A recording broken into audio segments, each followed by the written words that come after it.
எல்லா பெருமைகளும் இறைவனுக்கு. நம் அனைவர் மீதும் இறைவன் புறத்திலிருந்து அமைதியும் சமாதானமும் நிறைவாகும். இன்றைய தியான வகுப்பை துவங்கலாம். காலை பிரார்த்தனை. அகிலங்களின் இறைவனே, அனைத்து பெருமைகளும் போற்றுதல்களும் உன் ஒருவனுக்கே உரியது. அனைத்தின் ஆதாரமும் நீ, அனைத்தின் தொடக்கமும் நீ, அனைத்தின் முடிவுகளும் உன்னிடமே. உன்னுடைய அருட்கொடையாம் இந்த நாளை உன்னுடைய திருப்பெயரால் நான் தொடங்குகின்றேன். எனது அறிவின் மற்றும் அறியாமையின் தீங்குகளிலிருந்து உன்னிடமே நான் பாதுகாவல் வேண்டுகின்றேன். எனது பெருமை மற்றும் பொறாமையின் தீங்குகளிலிருந்து உன்னிடமே நான் பாதுகாவல் வேண்டுகின்றேன். உலகத்தின் பொருள் மயக்கங்களும் என் மன இச்சைகளின் கெட்ட நோக்கங்களும் உன்னுடைய பொருத்தத்தை விட்டும் என்னை விலக்கிவிடாமல் இருக்க உன்னிடமே உறுதியாக நான் பாதுகாவல் வேண்டுகின்றேன். இன்னும் எனது தவறுகள் மற்றும் பாவங்களுக்காக உன்னிடமே நான் மன்னிப்பை வேண்டுகின்றேன். மன்னிப்பவனே, என்னை மன்னிப்பாயாக. நேர் வழியில் என்னை நிலைத்திருக்க செய்வாயாக. உன்னுடைய அருளை கொண்டும் கருணையை கொண்டும் முன்புறமிருந்து நற்குணங்களை கொண்டும் ஞானங்களை கொண்டும் என்றென்றும் என்னை நீ வழி நடத்துவாயாக. நீ என்னுடன் எப்போதும் இருந்து கொண்டிருப்பதை என்னை எப்போதும் உணர்ந்திருக்கச் செய்வாயாக. எனது எண்ணங்களிலும் பார்வையிலும் பேச்சுக்களிலும் செயல்களிலும் பொறுமையை கொண்டும் நன்மைகளை கொண்டும் எனக்கு வழிகாட்டுவாய். எனக்காக நீ நாடியிருக்கும் நன்மைகளை தவறாது நான் அடைந்து கொள்ள எனக்கு நீ உதவி செய்வாயாக. நீயே என் இறைவன், நீயே என்னுடைய பொறுப்பாளன், நீயே என் இறைஞ்சுதலை செவியேற்பவனே, படைப்பாளனே, புதிய படைப்பாக என்னை ஆக்கி தருவாய். புதிய வாழ்க்கையில் என்னை வாழ வைப்பாயாக. அமைதியும் சமாதானமும் ஆரோக்கியமும் ஞானங்களும் நன்மைகளும் மேன்மைகளும் குளிர்ச்சியும் கதகதப்பும் சோலைகளும் நீரோடைகளும் தூய உணவுகளும் உறவுகளும் நிறைந்த புத்தம் புதிய வாழ்க்கையை உன்னை கொண்டு நான் விரும்புகின்றேன். விருப்பங்களை அளிப்பவனே, ஏற்றுக்கொண்டேன் இறைவன். புதிய வாழ்க்கையில் என்னை வாழச் செய்வாயாக. புதிய படைப்பாய் என்னை ஆக்கி தருவாயாக. உன்னுடைய அருட்கொடையாம் இந்த நாளை உன்னுடைய திருப்பெயரால் தொடங்குகின்றேன். பெருமைகளும் புகழ்களும் ஒருவனுக்கு.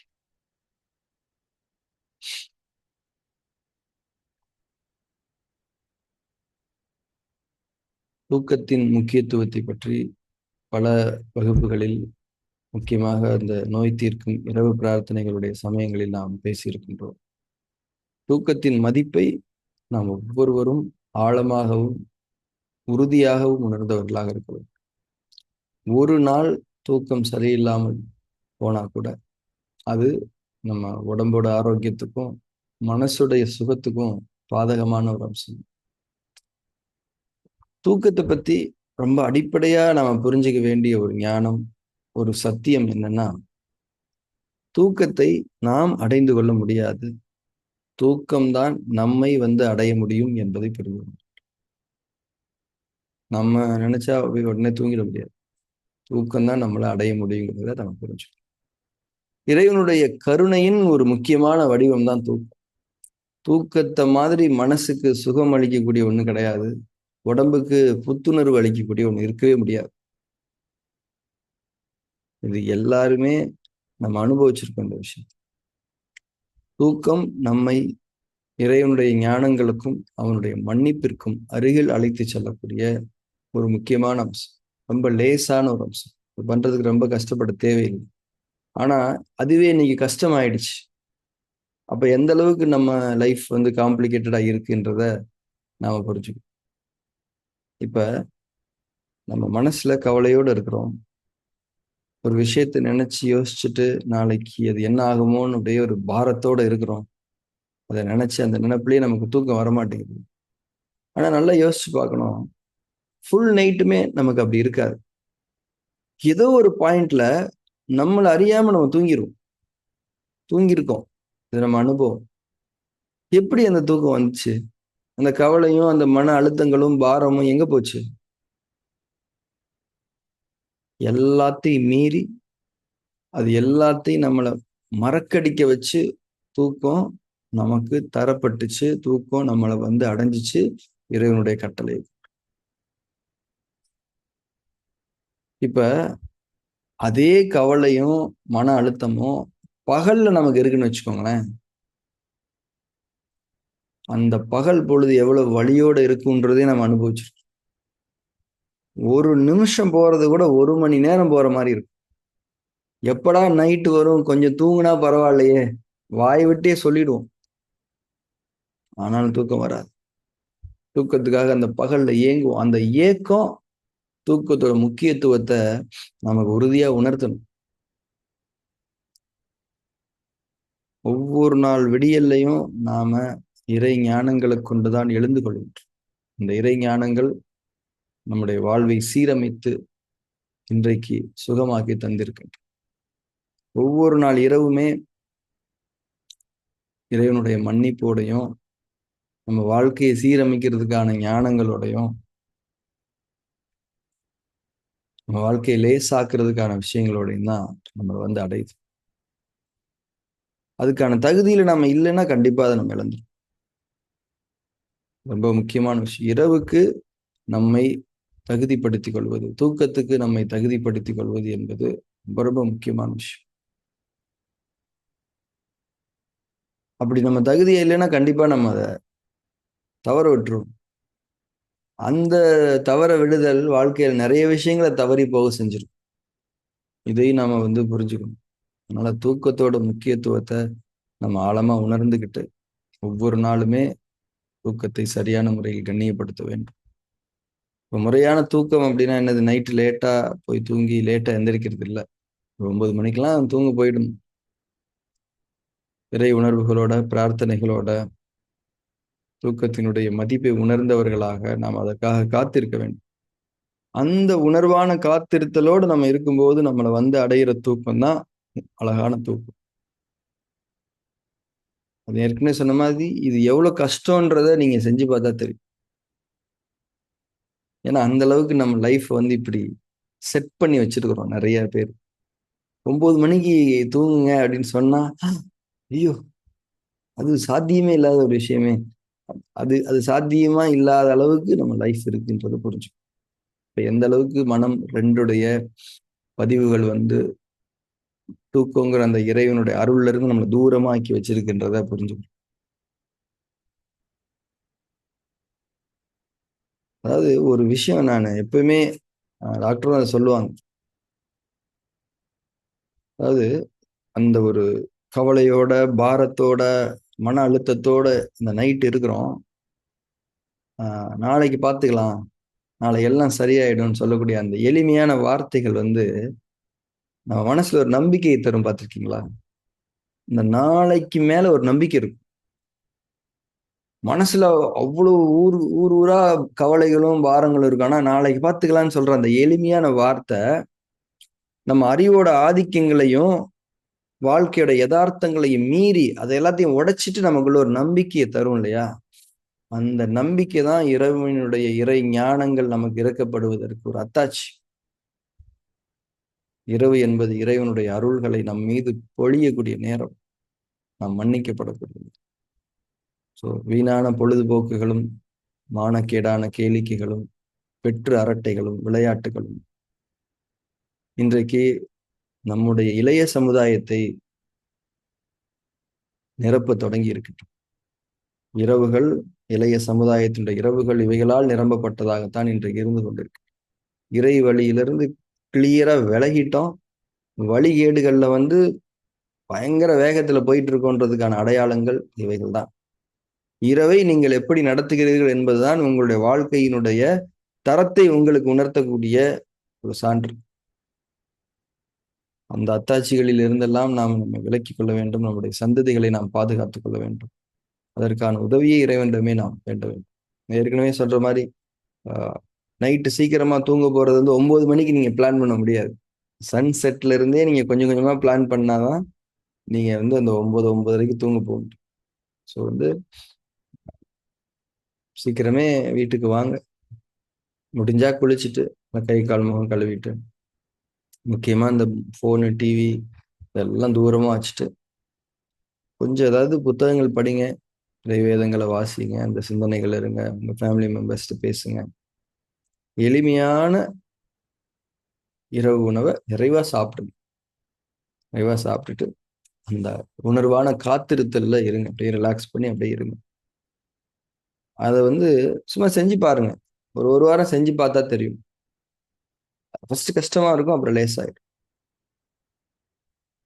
அது லேசா இருக்குதுன்னு அப்படின்னா, உங்க வாழ்க்கை லேசா இருக்குது, லேசா ஆயிடுச்சுன்னு அர்த்தம். இப்ப நான் சொல்லியிருக்கேன் இல்லைங்களா? இதெல்லாமே நீங்க லேசா செய்ய முடியுதுன்னா, உங்க வாழ்க்கையே லேசாயிடுச்சு. இல்லங்க நான் 10 மணிக்கு தான் ஆஃபீஸ்லேருந்து வர்றேன் அப்படின்னா, நிச்சயமா வாழ்க்கை கடினமா இருக்குது. அத மாத்திக்கிறதுக்கான பிரார்த்தனையோட நம்ம இருந்தே ஆகணும். லைஃப்ல இந்த ஒரு லேசான விஷயத்த கூட அனுபவிக்கலன்னா எப்படி? பிரார்த்தனை வைக்க வேண்டும். இரவினுடைய கண்ணியம் என்பது மிகப்பெரியது. அதாவது நம்ம இரவு தூக்கத்த எந்த அளவுக்கு நல்லா வச்சுக்கிறோமோ, அந்த அளவுக்கு வாழ்க்கை நல்லா இருக்கும். அவ்வளவுதான் இன் ஷார்ட். வேற ஒண்ணுமே கிடையாது. இந்த ஒரு அழகான புரிதலோடு இன்றைய தியான செயல்முறை நாம் தொடங்கலாம். நம்முடைய கண்களை மூடி, புற சூழலிலிருந்து, புற உலகத்திலிருந்து விலகி, நம்முடைய அக உலகத்திற்குள் சென்று விடும். அழகான உலகம், நமக்கான உலகம், நம்முடைய இறைவன் நமக்கான அருள்களை தேக்கி வைத்திருக்கின்ற ஒரு உலகம். உடல் அதிஷ்டானாவில் நிலை பெறட்டும். ஒரு சிறிதும் இறுக்கங்கள் இல்லாமல் முற்றிலும் தளர்வாக, சுகமாக உடலை அசைவின்றி நிலைநிறுத்தி அதிஷ்டானாவை நிறுவுங்கள். மூச்சின் மீது கவனம் இருக்கட்டும்.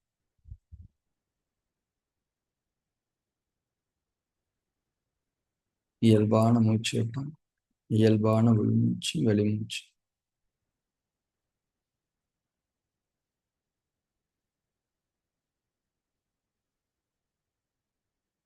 மூச்சின் மீது உணர்வுடன் கூடிய கவனம் இருக்கு. வெறும் மூச்சல்ல, அகிலங்களின் சக்தி திரட்சியை இறைவன் நமக்காக வழங்கி கொண்டிருக்கிறார். இந்த அகிலங்களின் ஒவ்வொரு படைப்பு கூறும் நமக்கானது, நம்முடைய வாழ்க்கை வசதிகளுக்கானது. அதை நமக்கு இறைவன் வசப்படுத்தி தந்திருக்கின்றான் என்பதன் அத்தாட்சிதான் இந்த மூச்சு. அகிலங்களின் சக்தி திரட்சி நமக்காகவே பிரத்யேகமாக படைக்கப்பட்டு, கட்டமைக்கப்பட்டு, நமக்காக தரப்பட்டு கொண்டிருக்கிறது ஒரு உயிராற்றல் மூச்சு. இந்த உணர்வோடு கவனம் மூச்சின் மீது.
மூச்சின் மீது உணர்வுடன் கூடிய கவனம் இருக்கு.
மூச்சின் மீது உணர்வுடன் கூடிய கவனம் இருக்கு.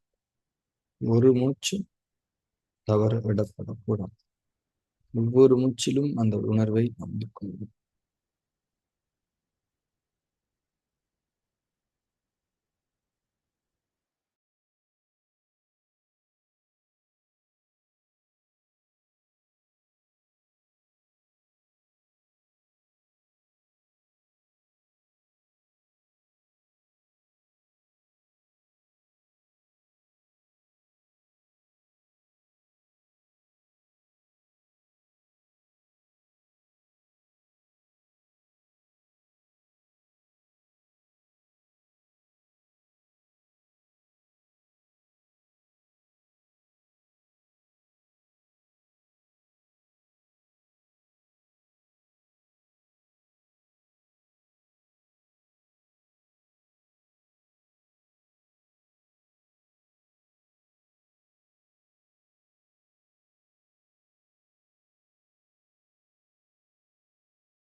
ஃபார்ம் 3 செய்ய ஆரம்பிக்கணும்.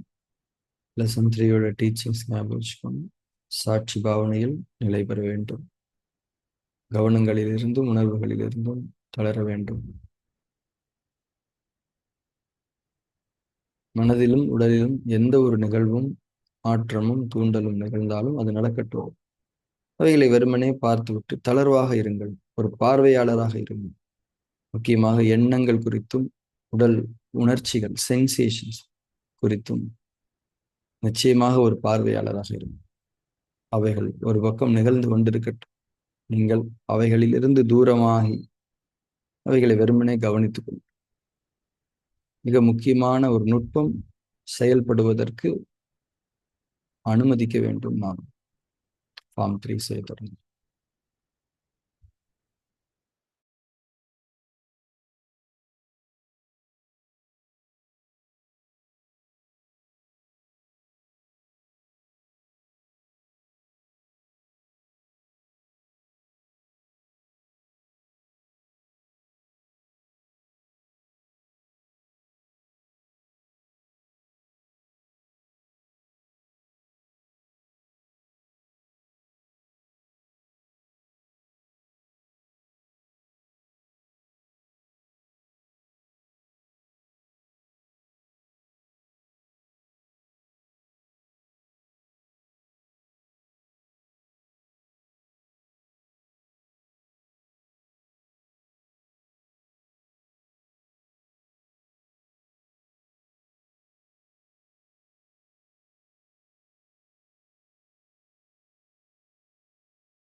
அதிஷ்டானாவிலிருந்து தளர்ந்து கொண்டு தியானத்தில் தொடர்ந்து.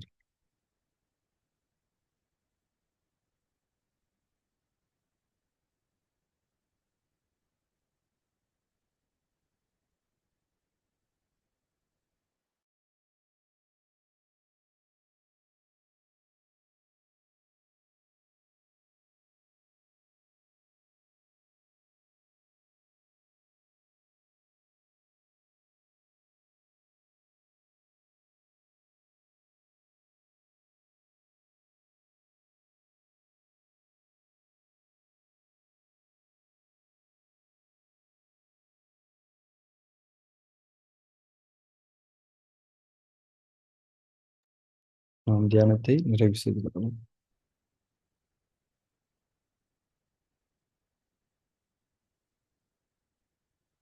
தூக்கத்தினுடைய முக்கியத்துவம் மீண்டும் நினைவுபடுத்தப்பட்டிருக்கின்றது.